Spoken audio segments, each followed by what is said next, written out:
अब आते हैं क्वेश्चन नंबर 11 में, जिसमें दिया गया है कि if A vector and V vector are two vectors such that तुम्हारा magnitude of A vector is equal to 1, magnitude of B vector is equal to 2 और dot product of A vector and V vector is equal to √3, then find the angle between two A vector and minus B vector.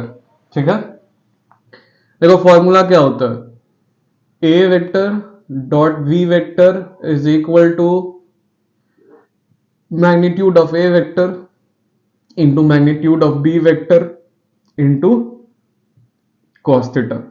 ठीक है, अब इसी formula में सारे values को put करना है।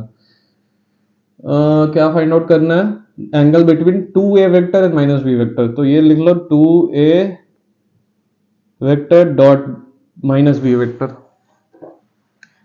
Dot minus B vector. ठीक है, and this is equal to what, two A vector magnitude of minus B vector cos theta.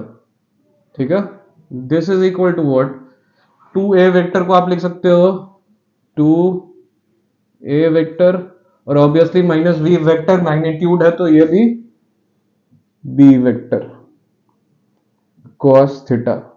ठीक है, तो ये क्या हो जाएगा, इसका वैल्यूज आपको सवाल में दिया गया है 2 इंटू 1 इंटू बी वेक्टर का क्या है magnitude 2 cos theta, this is equal to 4 cos theta.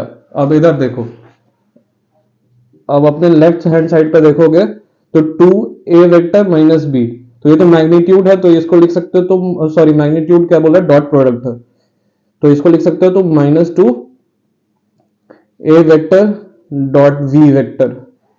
तो ऑब्वियसली दिस बिकम्स -2, क्वेश्चन में दिया गया है A vector dot B vector का वैल्यू दैट इज √3, 2√3 हो गया इधर, एंड देयरफॉर 2√3, इसको थोड़ा अच्छे से लिख देते हैं, 2√3 is equal to 4 cos theta -2√3, therefore you can write -2√3 is equal to 4 cos theta.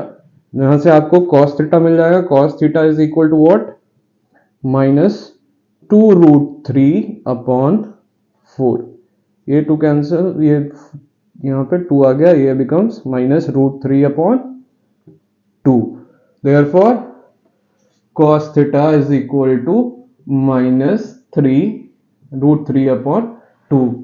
तब इससे आपका थीटा का वैल्यू आ जाएगा, theta is equal to what, 150 degrees, that is 5 pi upon 6।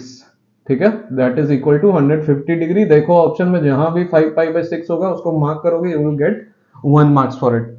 तो ये था question number 11। Let's move ahead to question number 12। बहुत इजी सा सवाल था, सारा डेटा प्रोवाइडेड है, डेटा जो भी डेटा प्रोवाइडेड है उसको फॉर्मूला में पुट करो, you will get the answer. Let's move ahead to question number 12। ठीक है,